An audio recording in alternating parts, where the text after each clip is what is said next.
Amy, let me tell you about a magical place that is so exactly designed to be enclosed space, year-round fun for the whole family that I bet you already know what I'm going to say before I even say the name. Let's say it together on 3. 1, 2, 3. Great Wolf Lodge. You got it, Amy. My kids loved Great Wolf Lodge when we went. You probably already know that it has a huge indoor water park with a wave pool, lazy river, a bunch of massive water slides. But then your pack can hit the other attractions because, wait, there's more. Great Wolf Lodge has adventure-packed attractions like Magi Quest, a live-action game kids can play throughout the lodge, plus the Northern Lights Arcade. Spent some quality time there, so your kid who loves the lazy river and your kid who loves fantasy games will both have a great time. Great Wolf Lodge also offers great dining options and complimentary daily events like nightly dance parties, all under one roof. Unpack the car once and you're settled in to have fun. And with 22 lodges across the country, you're always a short drive away from adventure. We've both had such great times at Great Wolf Lodge, so bring your pack together at a lodge near you. Learn more at greatwolf.com and strengthen the pack. I'm in my hermetically sealed bubble. What fresh hell? Laughing in the face of motherhood. Bananas Gorilla is up to no good. With Margaret Abels and Amy Wilson. I'm in hell! A podcast that solves today's parenting dilemmas so you don't have to. We're all stuck home waiting for spring, right?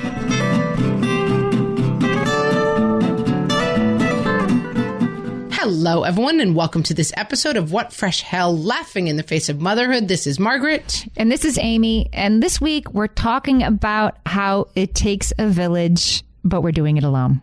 The village has cast us out, and we are alone in our hut, and we are not happy. I've done some research for this. We can go down the research rabbit hole about like what the village means and when it started and why it went away and why it's particularly bad right now and what we can do about it. I'm hoping to make us all feel better about how lonely this is by the end of the episode. I mean, you're only going to make us feel better by telling us that we're right about how much it stinks, though, right? Like, you're not going to actually make us feel better. Yes. Okay. I just want to manage expectations for our listeners. I got this idea after reading an article by Jessica Grose for the New York Times parenting page, and it was called "Parenting Was Never Meant to Be This Isolating." And this is a quote that will make you feel better, I think.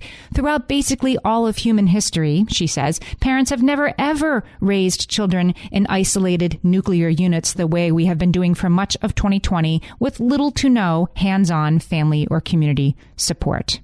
So this is as hard as you think it is, basically. Same, Jessica. Same. Yeah. Yeah. Same, Zeus. And I think we're feeling this more keenly as the holidays approach, right? And the cousin time and the grandparent time is either not happening this year or happening a lot less this year or happening differently this year. And that break that we were all looking forward to has been pushed off just a little bit longer. And this is a kind of thing, and I think I've made this parallel, but I think it's worth revisiting. I think we don't even know how bad it is right now because we're still in it, you know? Right. It's like being tired from having a baby, and the first week that you get decent sleep, you think, oh, I had no idea. I thought I was fine, you know? And then you realize that the world is just Technicolor again and you're fine, you know? And you didn't realize how tired you were because it just became your new normal. And that's what I think we're in right now, where I'm just kind of like, you know, it's not that bad. And I think I have I'm over-invested in the sentiment that it's not that bad, and that I'm so busy saying how not bad it is that I might be missing out a little bit on how actually bad it is. I'm pretty tapped into how bad it is this week. I'm feeling really lonely. And, you know, New York City, you think of New York City where I live as being a very anonymous place. And it is in a way, but there's also, like, I have this sort of old-fashioned village life where I, you know, bring the clothes to the dry cleaner and I have a chat with the woman behind the counter, or how's your daughter, right? And then I go into the coffee shop and the butcher from across the street comes in. Like, that life is possible in your neighborhood in New York, and everybody walks everywhere. So you see people we walk our kids to school. I would see the same parents after drop off every day. Right. It's busy town. You're like waving to the other cats, and like the worm is driving by in his sports car. And his Apple car. Yeah. His Apple car. You're exactly correct. Bananas gorilla is up to no good. Yeah, like I do kind of have that, except not right now. Everything's boarded up. No, everybody's like masked, head down. I've had 2 experiences. One, my dad recently relocated to a new kind of community living situation. And I keep saying, have you met anyone? He's like, I can't meet anybody. I'm 10 feet away from the nearest person. We're both wearing masks. Like, you don't make a connection with another person that way. I might like recognize that general form is Al, but we're not friends, and it's right. You can't really connect with people in this situation. And I recently had an experience where I went to this was a couple of months ago now, but I went to an outdoor gathering and everyone's wearing masks, and it was some people I know and some people I didn't, maybe 10 people. And someone said, "Oh, do you know Jason?" And I'm like, how would I know if I know Jason? That's a person in a hat, sunglasses, and a face mask. Like, that could literally be any human being. So I don't really know if I know him. Maybe we're best friends. I don't know. We're going to all end up getting like sleeves of tattoos so we can sort of recognize each other freely in the outside world, right? Like, oh, right. No, I do know her. She's sun, moon, and stars on the bicep. Yeah, there are some upsides to it. Sometimes I'm like, it's kind of nice to be anonymous, like to be able to move through the world unrecognized. But the problem is, it is like we're all like paper bag head people just walking around, and you really cannot connect with paper bag people. Yes. And I am kind of like, I'm a little turtle shell in my real life. I'm an introverted, but there's something about the fact that other people are saying like, oh, hi, how are you? Like that you can at least sort of dip into that when you walk down the street, the people in your neighborhood. Oh, I think it's a real shot. It's a shot of like dopamine, basically. I was driving in my car the other day, and it was a warm day, an unseasonably warm day in New York. And I kept recognizing people, and I was like, oh, there. And then people weren't wearing masks because they were out walking outside far away from people. But I would drive by people, and I thought, like, this is kind of a metaphor for my life. I'm stuck inside my car, recognizing people and kind of smiling at the thought of them, but not able to interact with them at all. Yeah. I'm in my hermetically sealed bubble. Yeah. And, it's not easy, guys. It's not easy. And then on the flip side, all of us are sealed in with the same people all the time. With the same 3-year-old and 17-month-old, and you're 7 months pregnant, and your husband's pooping all the time and hiding. Yeah. But being sealed in with a 12, 10, and 8-year-old, it's got some downsides as well. Oh, my gosh. Yes. And being, sealed in with teenagers who rarely leave their room except to bark at you and demand more food. Yeah. We've all got our own kinds of lonely, and it's all not great. Can I tell you a little bit about like the history of the village? Please do. Because I feel like it helps you understand, like, yes, this is nuts and not how it's supposed to be. I did a little research. Robin Nelson, who's a professor of anthropology, explains that throughout like 2 million years of history, our primate ancestors and now humans, we have engaged in cooperative breeding with other parents. In other words, like, baboon parents share the job of raising young with other baboon mothers. And that sort of group parenting is something called alloparents, which I'd never heard that term. Have you heard that term? Never heard of it. I don't think as much about baboon parents as you do, though, Amy. So maybe it's not surprising that I have not heard that term. But you have been an alloparent. An alloparent is any parental care that's provided by an individual towards young who is not their direct descendant. So like your fun aunt years, you were being an alloparent. Like it. Right. And so there are many kinds of alloparents, right, in our lives, like grandparents and your sister, how much she loves your kids, and the babysitter. And even think about, like, were you a mother's helper when you were like 14 years old? Like, did you do babysitting? I loved it. I did it all. Yeah. I didn't love it, but I did it for the cash. I loved it. For the sweet $2 an hour I was raking in. That's what I did it for. And what I learned about alloparents as I was looking at this is like, it's something that gorillas say do, but only when they have extra food. Like the gorilla's not feeding the young that aren't her young unless she has extra. She's not carrying the other baby on her back unless she's not dealing with the baby right now. You see what I'm saying? Like they give their extra attention and time and food to other people's young, and they raise in a village when things are good. And that's another reason things are hard right now, because your friend, like, let me come over. I'll bring you some soup. Take a nap. I know you're having a bad day, right? I know you're like throwing up every 5 minutes because you're pregnant, whatever. The allo parents around us who would come in and pick up the slack for us because we're having a bad day are also having a bad day right now and can't come over and help out. They're having a bad year too, yes. Like it's not even like we're all having one bad day. Yes. It's lengthy. Yes. Wow, Amy, I was depressed when I got on this call, and now I'm like 10 times more depressed. Yes. I like that your response is yes. Like you're like, no, I'm about to turn it around for you. Okay, so now I can go like deep nerdy with you, like why alloparenting, why raising other people's young actually helped us exist. Okay. So 1.8 million years ago, this is an anthropologist named Sarah Hrdy, suggesting that as long as 2 million years ago that apes started doing this. And not every species does this, right? Many species don't, but certain species, and apes are the closest to us, obviously, do parent each other's young. And she suggests that started happening, and then that meant that babies could stay babies longer. Yes. Like little ones can stay a little longer when there's more than one person to take care of them. And that meant our brains could develop. So she says that this sort of group parenting thing literally enabled the human brain to become the human brain. Like it wouldn't have happened unless apes decided that they wanted to start helping take care of other people's babies. That came first, not the big brain. Wow. Interesting. Yeah.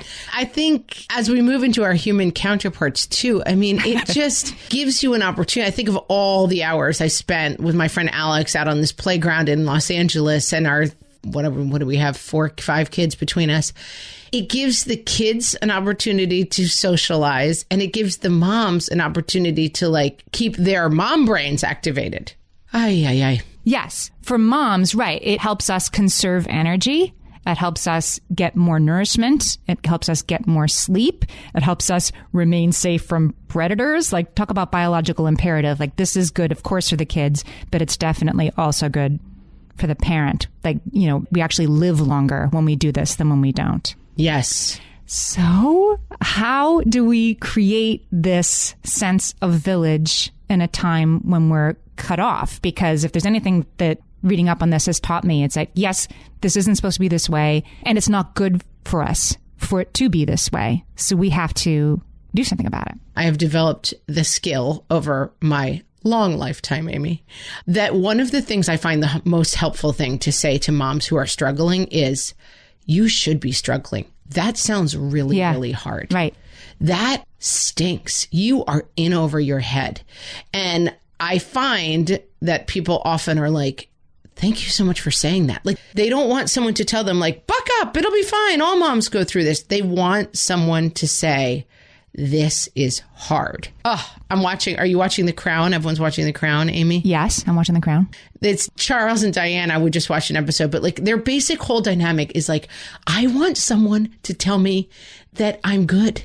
And they both have it, and neither one of them will say it to each other. And that's what makes their marriage kind of tragic. And like, the whole royal family is like, we do our job. We do not tell each other that we are good, Yes. And it's like, could someone just parachute into Buckingham Palace and tell these people that they're all okay, But I think that when you skip the step of saying like, this is hard for a reason and you have every right to be struggling right now, I think that is such a helpful thing to say. And so even though you're depressing the heck out of me, I thank you for saying it. And it has to come from one another, because this article from the New York Times that started this whole idea, Jessica Grose said she started doing this research about the village and writing about it because she read some article about how during the pandemic, people who didn't have kids were tired of picking up the slack for people who do during this crazy time.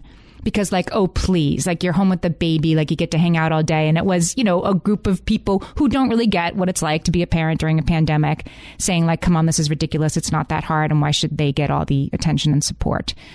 Now, your heart is hard, and people who don't have kids are struggling during the pandemic. I'm not saying that, but she was saying, if you don't get it, you don't get it. And so we need to be around other people who do. I see that. Yeah. Right? Only another parent or only somebody who has been somebody with 2 under 2 at home understands what it's like to be a parent right now and how hard it is. So we do need each other. Yeah. And also, for sure, people who don't have kids have it really, really hard as well. So it's sort of like, I think we always have the instinct to be like, you know, who does this person has? It's like, it's not the Olympics of who has it hard. It's everybody has it hard. It's not the Olympics, but right, going to that well, you know, your coworker who doesn't have kids probably doesn't get it right now. And so maybe is a useful part of your virtual village and maybe isn't. It's not their fault. That's just the way it is. All right, let's take a break. When we come back, let's talk about the possibility of connection and where we're going to find it.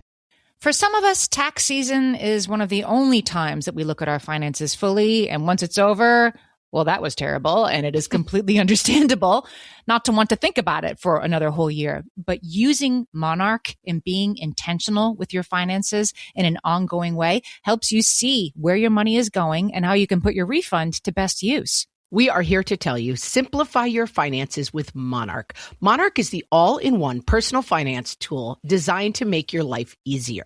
It brings your entire financial life, budgeting, accounts and investments, net worth, and future planning together in one dashboard on your phone or laptop. Feel aware and in control of your finances this tax season and get 50% off your Monarch subscription with code FRESH. As you know, my husband and I are preparing to send, 3 kids off to college, and I cannot tell you how helpful Monarch has been in showing us our full financial picture, helping us to track our spending and reach important savings milestones. Our weekly meeting, Amy, it's now run by Monarch. Love it. Achieve your financial goals for good with Monarch, the all-in-one tool that makes money management simple. Use code FRESH at monarch.com for half off your first year. That's 50% off at monarch.com, code FRESH. At DSW, we ask the important questions, like, what shoes are you going to wear? Whether you're prepping for wedding season, festival season, or just planning the ultimate vacay, the right shoes can make or break an RSVP. So own the moment.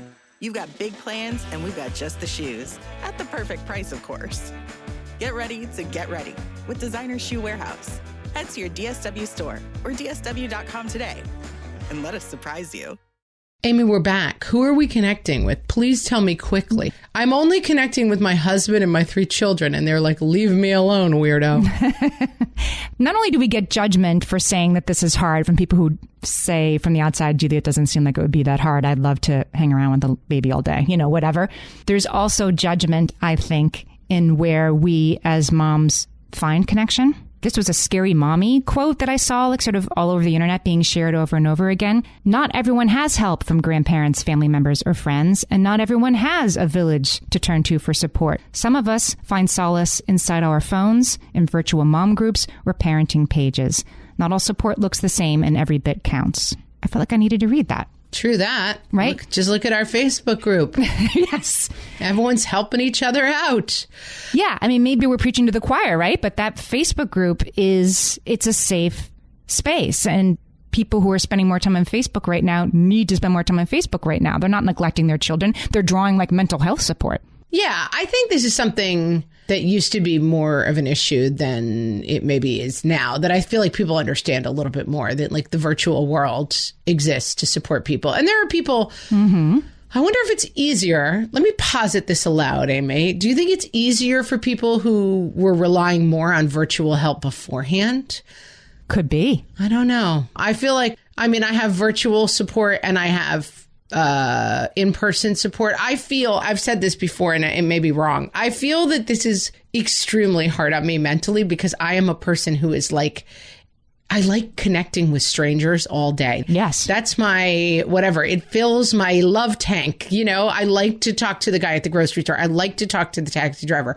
I like to talk to the deli guy when I'm getting my sandwich. I like to go through the world interacting with strangers. It gives me a great amount of, happiness. I have watched this happen. I have watched you have a conversation with a guy behind the counter at a CVS in New Orleans. And in 15 seconds, you were having a deep, connected conversation with this. You just have an ability, yes, to draw people out and find their story that I love to be around because I'm not that person. And when I spend time with you, yeah, it's sort of like you're reminded every time, like everybody has a story. Everybody, the person you're sitting next to on the train. And I met my spouse on a bus, like my spouse, and that like strike up a conversation. I know that it can work, but I tend not to move through the world that way. But you do. But I don't find that same satisfaction virtual. I have trouble replacing that even. No. I like reading Facebook. My meme is the dog who's like looking at the fence at the two other dogs fighting and being like, I can't remember what it says, but the joke is basically like, it's me just watching other people interact online. Like, that's how I feel online, like a lurker. I feel like I'm not as connected with other people online, but I like to watch other people have, I don't know, fights, discussions, whatever, but I don't find myself interacting that way in a satisfying way. The first time I found like an online virtual community that was a support was when I was trying to get pregnant with my first child, who's now almost 18, but at the time, seemed like was something that might never happen for me. I mean, I went there, and I think we all do when your body sort of betrays you, and like the thing that's supposed to be the easiest thing and the most natural thing in the world is just not happening for you. I found a group of women, and this was 18 years ago, so there was no Facebook yet. I'm that old, but there was a bulletin board, they called it, like an online bulletin board, and I found a group of women there, one of whom I still have a real life friendship with all these years later, but that connection got me through, and all of us knew like when your next injection date was and what were your numbers looking like today. And like they wanted to drill down, and it was a completely supportive group, and also a hard group because somebody would graduate, so to speak, and leave. Right. And that gave you hope, like somebody's going to leave and not be in this group anymore. But it was also weird when somebody left. But that totally got me through. And you have to put up with, when you have a meaningful like group like that, the sort of side eye from the rest of the world that that's stupid or not real or a waste of time, or worse, like weird. Creepy. But for me, it was really useful. Yeah, it's funny. I know so many people who have this, whether it's like around specific needs of their kids or infertility boards or, exercise boards, people who have like really, really strong connections with people online. But I don't happen to have that. Yeah, like even like the Peloton moms who have like their favorite like Team Cody, and you always take Cody's rides or whatever. Some of them are lifelines, and some of them are just like a little silly virtual club. But I feel like I've spent a little time feeling bad about those, and I'm not going to anymore because they're great. They're so helpful right now. Oh, I wouldn't waste 1 second of energy feeling bad about it. I just wish I could find that for myself in a way that, because I'm super, lonely and disconnected, but I enjoy interacting with people online, but it doesn't feed any need for some reason in me. I don't know. Maybe I need to dial into it a little bit more. So what about group texts? You and I are on one group text I can think of. Do you have group texts that are keeping you going right now? I have a bunch of group texts. Group text has definitely become a thing that has happened. Texting in general has been really good for me. I do like the texting. Yeah. Both group texts and just texting. I have one friend who I just, every couple of weeks I'm like, hey, what's up? And then we just have like a 30-minute funny back and forth about the world. And like, she's incredibly funny and we just make stupid jokes. And it always that does brighten my day. I do like that. And then I'm on like family group text. We're on a group text together with smart, funny women. I mean, it's nice. It's nice. It's nice. I don't know. I guess I'm just looking to make it actually better. And like, I think I have to stop treating it like a scale. Like, oh, this thing will make it fine that I'm living in isolation during a global pandemic. Like that, I have to stop trying to weigh them out. Like, yes, group texts are nice. Do they solve the fact that I haven't seen, my in-laws in a year? No. So like, you're not going to get there. Lynn Stager Strong wrote an article for Time magazine about women in group texts right now during a pandemic, and she argues that they're a valuable lifeline. And it's funny, like I have one that I kind of, I guess I have two. I have two that I dabble in. I haven't thought to myself, like, I'm going to invest in this and create this as a lifeline. But she argues that they're totally crucial. And she says, and it's the group text. It's not the Zoom call. It's just the group text because she says it's low impact and it's your village. That's it. Right? She says you can send a missive to the group. You're not placing pressure on a single friend who might not be able to deal with it right now because she has her own stuff going on. You send it to the group and somebody will be able to help you. And if you see a text that comes in and it feels heavy and you have your own stuff right now, you don't have to, rush to the scene of the fire because somebody else will be able to do it. And it's just like, it's not too heavy when it's being sent to 6 people at once instead of 1 person at a time. That makes a lot of sense to me. And I hadn't thought of it that way before. I think that's right. You have to take group text in that spirit, because the flip side of this is the meme that is, I've never been a hostage, but I have been on a group text. And like, yes, you can sometimes be like, I'm trapped in a conversation with 12 other people. But I mean, it's pretty low impact to even be on the receiving end. You can just be like, okay, mute. Sometimes I get home and I have 27 texts and it's like 2 people on a group text chatting with each other.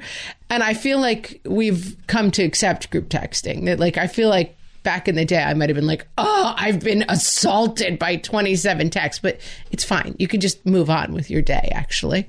I never really thought of them that way. Like somebody said a long time ago about social media that you have to think of it more like a stream. Like when I first got on Facebook, I felt like I had to read everything my friends had put on Facebook and like go back to where I was starting over. You know what I mean? Like go back until you did. Right. That's very you. You're like, I'm going to get an A+ on Facebook. I'm going to be good at Facebook. And now, of course, they've changed the algorithm. So you tend to see the same 3 things you saw yesterday when you sign on. I don't know why they did that, but you can't be done. And Twitter was always that way. Like there's always more. And so a sort of social media manager said, and I thought it was really wise, that it's like a stream. You dip your hand in when you want to, and then you don't have to keep up with it. It's just there for you to enjoy, but you control. And so I think I've thought of group texts also as this thing that, like, if somebody writes, you have to respond, you have to give it a little heart sign, you have to do this. And it just feels like something else I need to do before I go to bed. I need to brush my teeth and I need to make sure that I've liked the 3 things. But you don't. And I would probably use it better and more wisely and more often if you feel like it's okay to be like, hello, is anybody up? Like, right? That somebody's going to answer and it doesn't have to be you. It doesn't require everybody. It's just like parenting as a team, right? It's the parenting as a team thing we were talking about, except it's with our friends. We don't all have to be 100% committed to answering this person's, joke or cry for help at the same time. It's okay. We're in a group. Well, it also reminds me of what Allie Wentworth was saying when she was on the podcast, which is just like using humor in all things. And I know my people who I can text and just be like, I'm in hell. And they'll just send me like back gifts of people on fire. And it doesn't solve anything, but it does lighten my load just a hair that day. And that might be all that's really needed. And like we have a family. We used to have much more because unfortunately the Giants are so bad and we've all kind of stopped watching football. But we used to have a Sunday Giants game text thread that was the whole family just writing jokes about how bad the Giants were or whatever. And it just was a thing that happened on Sundays. And it was fun. And I think things like that can be the key to me is that it's less heavy than the Zoom, because we do a lot of family Zooming, but the family text thread is a little bit lighter. And I'm going to veer off. May I veer for a moment, Amy? I know you've done a lot of research, but I'm going to veer for a second with an idea. Please. This is an idea that my husband's family had, and I like it a lot. The Zoom drop-by window, as opposed to like sit down and we're all family Zooming.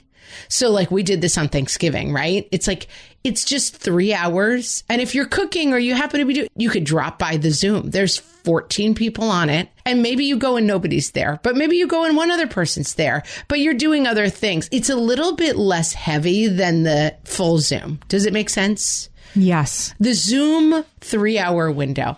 Because I think the problem of the family Zoom is my family, we all try to talk at once. Then everyone gets like, I was trying to say something. Or we have nothing to say. And like the Zoom family drop-by window, I'm kind of feeling it. Okay. I like that too. Yeah. I mean, give it a swing. It worked for Thanksgiving's easier because everybody's busy. They're cooking and they're making cocktails. And so it's like, oh, how's your turkey coming out? There's stuff to talk about. So I don't know if it'll work as well with like, in total absence of that. But I think it's a nice option that's not, let's all sit here for 1 hour and feel like we're trapped looking at our own dopey faces. We've talked before about how the key to a successful Zoom for our kids or with our college roommates is a secondary activity.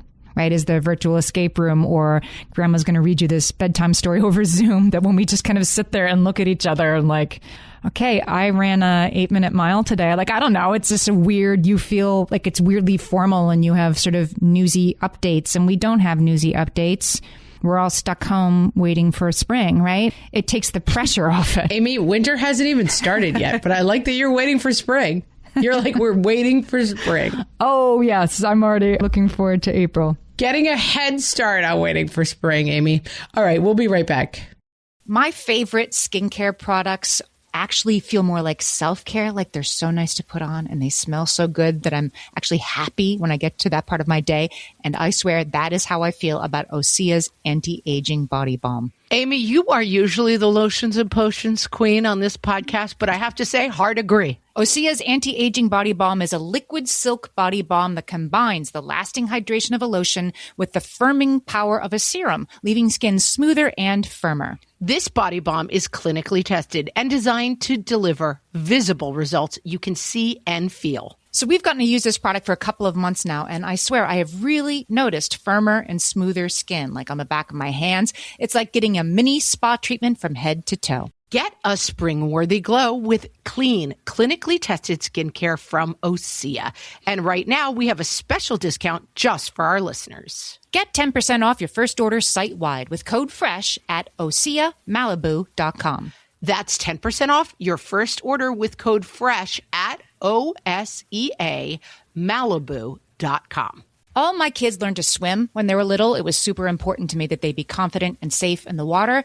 There was only one problem with that: taking them to swim lessons. I mean, the pools were freezing. There were always cranky adults doing laps right there. And it was definitely not, for any of us, what you would call fun. Amy, heard. But now there's Goldfish Swim School. Goldfish takes a really thoughtful approach to swim lessons, combining research-based teaching with a warm, kid-friendly environment that actually helps kids thrive in the water. Every detail at Goldfish is thoughtfully designed to create a golden experience, from shiver-free, warm indoor pools to comfy waiting areas for parents to professionally trained lifeguards on deck. Goldfish uses an approach called the science of swim play, which combines guided play with proven teaching techniques to help kids learn to swim, build water safety skills, and gain confidence, all at their own pace.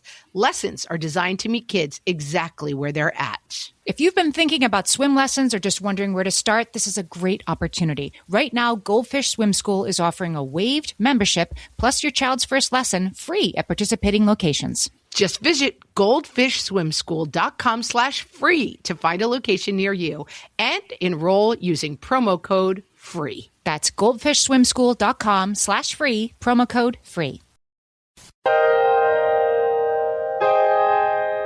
And now, home care tips without kids and with kids from the What Fresh Hell podcast. Without kids, decorative baskets can add a cheerful accent to any living space.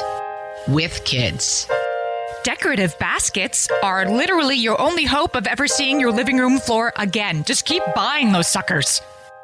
without kids, seat cushions add a comfortable and festive touch around the dining room table.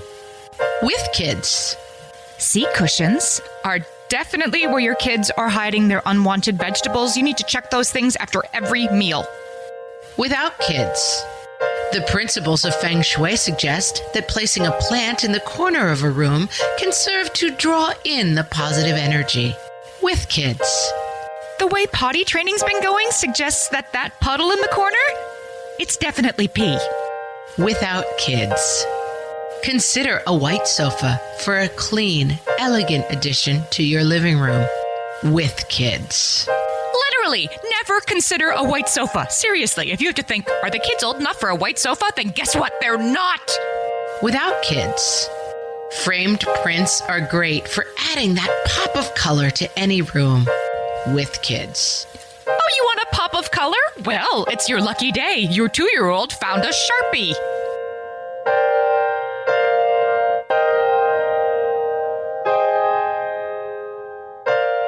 So I wanted to give you one more quote from this Time magazine article that Lynn Steger Strong wrote about group texts for women right now and how we're going to save each other. She says, "We are scared and we are exhausted and we're often by ourselves. We know better than to complain too much because no one besides the women like us seem to want to hear it." And that's why I think it's worth investing in. Like, our family Zoom village is nice, but having the village of moms who are struggling is really crucial. Yeah, and I just think the only thing that we need to step way back from is the idea that any of us are going to save each other. Like, I think I would love to do a podcast. It's like, here's how to solve this. But we are all, I mean, I feel like Amy and I, we got on today and normally one of us is in a good mood. Like, one of us is struggling and the other is like, all right, okay, yeah, that sounds like it's hard. All right, let's go. We're both miserable today. Like, we're just at a point of this where, like, the darkness has come. The holidays are here. We're eating turkey alone in a closet. It's not fun, you know? And so I think that we're not here to we're not here to depress you, which we may well be doing, but we should just play Hella Darkness, My Old Friend for the rest of the episode and call it a day and just be like, guys, I'm sorry, this stinks. But I do think we should take off of ourselves the idea that we're supposed to make the holidays just like any other holiday and just as good. And it's different. I mean, I think are going to have a fun holiday season in its own dopey way. I had to go and get a computer repaired the other day, and it led me into a mall. And I was like, I couldn't believe how many people were still at the mall, but it's fine, whatever. But like, I was like, oh.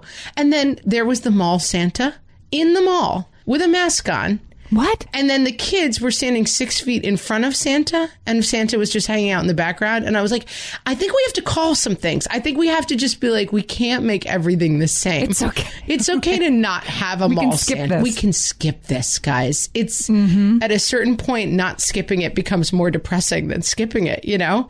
And I mean, God bless you if you want to get your picture taken with the mall Santa from 6 feet away. But I do think the idea that we're all supposed to do the pandemic and do it like Donna Reed, twirling around in the kitchen and making everything okay, is the number one thing we should let go of. Well, that's interesting. There's a book called The Way We Never Were, American Families and the Nostalgia Trap. It was written back in the 90s by somebody named Stephanie Kuntz. But her point of view is, because we also can get trapped in thinking like that the Donna Reed thing, I mean, talk about Goldilocks alerts. That was a sitcom for the 50s that showed a happy housewife with her apron on, greeting her husband at the door when he came home from work, that we kind of think like, well, it's always been that way, right? And I should be happy doing this because this is always how it's been. And Stephanie Kuntz really carefully unpacks in this book, like, that's not true. It was never that way until post-World War II. That this idea that you lived alone and your primary job was to take care of the house and the kids and like live by yourself and vacuum, that was a construct of the 20th century. It was never supposed to be that way. So it's okay that feels lonely to you. It's totally okay. And it's especially okay to feel that way in these remarkable circumstances. Let us pray once in a lifetime circumstances, you know? Yes. And I think the idea, I had my kids, we went out, we're fostering dogs, as people know. So we have a foster dog with us this week. And so one of the good things about having the foster dog is that I make the kids go out in the woods on a long walk with the dog. And normally they are very wood resistant, but I'm like, if you want to get another dog, we have to take the dog out walking. And we went out into the woods yesterday, and my two boys spent the entire time playing this game where one of them would run ahead and then like Tigger would pounce out on the other one and they would kick and punch each other. It was like a fighting game. As we know, my kid's favorite game is fight. But I was kind of like, even in the woods, even walking the dog, they have to do this. And then at bedtime, they were like, today was such a fun day. We had the best time in the woods fighting with each other. Like, they thought that game was hilarious and great. And so I think the only thing I can put in people's path at this time is that your kids will probably think it's hilarious and great, whatever you end up doing, because they're kids, you know, and they'll find fun in it. And so it's not your job to cruise direct. It may be your job to just get them out into the woods, to just change their location every once in a while, to try to keep something going that they can participate in. But they're going to remember fighting in the woods. They're not going to remember that it wasn't perfect. And I think that's where we fall down sometimes, is this idea that like, Oh, it has to be good. Right. It doesn't have to be anything. It just has to be you all together and alive. I mean, it's another benefit, it occurs to me, of sort of village parent living that we're missing out on right now. We had Meredith Masony on the show last month, and she was talking about how when it comes to like PTA stuff, she's right. Like, I'm the napkin mom, she said. Like, I bring napkins. That's what I'm good at. I don't do baked goods. I'm not going to. And you're like, I will dress up like, you know, a potato for vegetable week, but I don't want to be in charge of the spreadsheet. Like, we all have different gifts that we bring to the table. And when we're parenting in a village, the school play gets done because, you know, this mom's good at this and this dad is good at that. But now we're stuck at home with our kids, and maybe we're a making spirits bright cruise director kind of mom, and maybe we're not.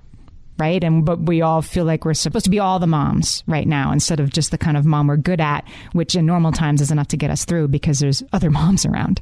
Well, and two things about that. The first is that one thing that has been good for me in the pandemic is the feeling of like the race is not on right now. Yep. Because I do think I had an internal story that was, I am kind of laid back. I'm not a super participator. My kids aren't in any sports. They don't play sports. They don't do a ton of after school activities. That's kind of how I was raised. And I've always had this feeling of it's fine. Like, I don't have to do that stuff. But I always have had the hum of like looking at Facebook and thinking, oh no, like all the other kids are doing special things and my kids are just sitting around at home kicking each other, which is what they like to do. That has been good for me. Like, feeling like everyone's paused right now it helps me to a certain degree. And so that I'm leaning into. Not having the craziness around the holidays. We do a ton of traveling, and then it's like, who's shipping what gifts to who? We're kind of off the track this year. That is kind of relaxing. So I'm trying to kind of enjoy that, you know?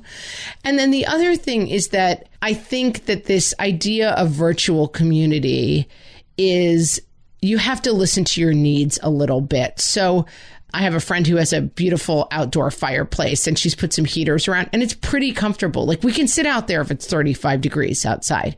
And so once a week she has, you know, it's a standing kind of like stop by if you want. Oh, that sounds so heavenly. Yeah. Okay.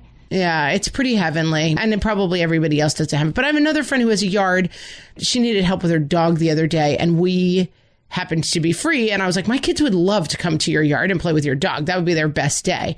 And they have a swing, and my kids were like in love with their yard. It's all the same stuff we have in our yard, but it was just a different yard, you know? It's just somebody else's yard. Exactly. And I was like, we should make a spreadsheet and like just switch yards every weekend, you know? But of course I was like, I don't want to take that on. But anyway, I think that you should find times, and like both of us today are having bad days, right? Like, I was just thinking this morning, even before we started talking, like, I should probably find something today to just call a friend, get out for a walk in the woods. Like, I think you don't have the incoming stream of socializing, so you do have to make more of an active effort to get out. So like, enjoy what you're not having to deal with, but then find things. For myself, I have a friend who I walk with, and I'll call her today and say like, hey, let's get out for half an hour. Sometimes if we're lazy, we walk around the parking lot in town. You know, we both wear masks and we walk 6 feet apart, but we just walk around the parking lot and talk. And then if it's a little nicer, whatever, we get out into the woods. And it's cold and miserable here, and I don't want to do it, but I have to make opportunities because it feels like another chore, but it's like exercise. It's like, you really got to do it. It feels much better when you do it. That's exactly it. Like, yeah, when I'm having a bad day, you know, I'm introverted, and I, in normal times, have friends who are connectors, and I cling to them because the kind of friend who's like, oh yeah, my yard. Yeah. And we have these great heat lamps, and everybody just come over whenever. Like, you need that person in your life. If you are not that person, find that person and become good friends with that person. And that's worked for me in regular times. But now I need that person, and that person has struggles of her own. She's not having us over because her mom's sick. You know what I'm saying? And so I do have to create those things for myself, and I'm not particularly good at it. And when you are feeling down because you're struggling, it's the time when you're least likely to call up your old chum from middle school, right? But we need to. And then maybe that's why that group text is okay. It's kind of like self-care, that thing that person said to me that has stayed with me. Like, you can't just double meditate on a bad day. You have to meditate every day, or do yoga, or breathe deeply, or drink tea, or whatever it is you do that's self-care. You do it all the time, so it's there when you need it. So, you know, you have your group text practice. You have your Facebook groups you love. You have your, friend who you have enough of a relationship that you can call and talk for 45 seconds. It doesn't have to be half an hour or nothing. Have those things in place before you need them. And I think it falls into a very tweet cliche, right? Which is make yourself happy or you can make anyone happy, blah, blah, blah. But I do think this is a time to focus on yourself, to really say this is as hard as I think it is. They said so. And Margaret and Amy have acknowledged for me that this is as hard as I think it is. They told me I could do this. And therefore, I find my husband and I watch an hour of TV at the end of the day, cuddled in bed. It's cold here. So it's the one time I know I'm going to be perfectly warm. The kids are in bed. And I find at about 5 o'clock, I start thinking about it. We're going to be in bed watching our show, whatever happiness you have. I decided for ourselves this year that I have always been a bath person. I love baths. And this year, because the holidays are a mess and Christmas, I'm I don't want anything. I don't want to give the great, exchange of garbage. And we're going to try, we haven't figured it out yet, to pool all of our resources this holiday and find some sort of big thing of hot water, whether that's putting in one nice bathtub in the house or maybe putting a hot tub outside. That I love it. That's our focus this year. I know I am happiest when I am in a tub of hot water.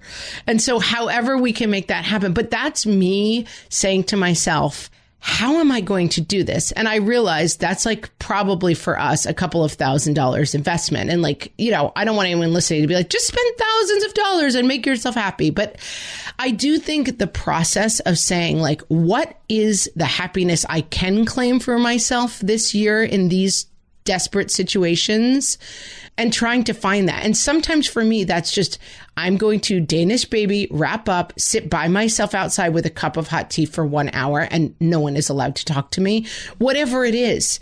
But that all stems from putting my happiness at the center of my focus, which is something I think we're generally not that great at.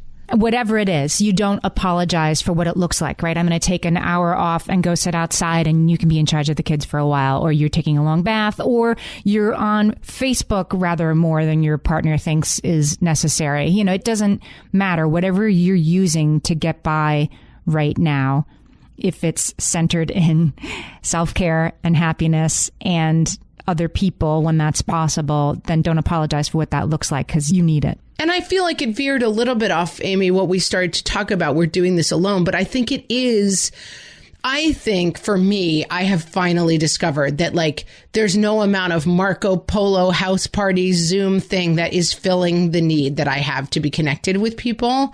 And so instead, I'm kind of turning my attention to radical self-care because I think we're going to be out of this by, next year. I'm hoping early next year. But until then, I don't think I can Zoom my way out of this. I think I have to just put myself in a tub of hot water and take really good care of myself. I'm going to do this slightly other thing. I'm pretty good at the, cuddle up and be alone, and I'm going to invest a little more in the friends and the group text. I love the idea of the group text being low impact and, get a group of, yep. or the walk by Zoom while you're cooking, as you suggested. There are maybe sort of low demand, the chat room is open, ways to stay in touch with people right now that will make this be a little easier just for this little while we have left to go. I love my big takeaway on that is low impact, that it doesn't always, because I feel like it's oh, am I going to organize another Zoom for the kids I went to camp with in 1987? That doesn't sound appealing to me, but finding the low impact ways to connect seems really helpful. We solved it. Solved it. We totally 1% solved it. You should definitely be connecting with us, guys. And you know how to do that. Come to facebook.com/WhatFreshHellcast and join our community. It's very low impact. Everyone's very loving. Stay loving. Don't come if you're not going to be loving. Just be loving. All your social media. If you're an Instagram person, a Twitter person, a TikTok person, a Pinterest person, we're on all the things. Come find us. We are on all the things, guys, and we look forward to seeing you there. And until then, stay well, guys. Hang in there. Talk to you next time.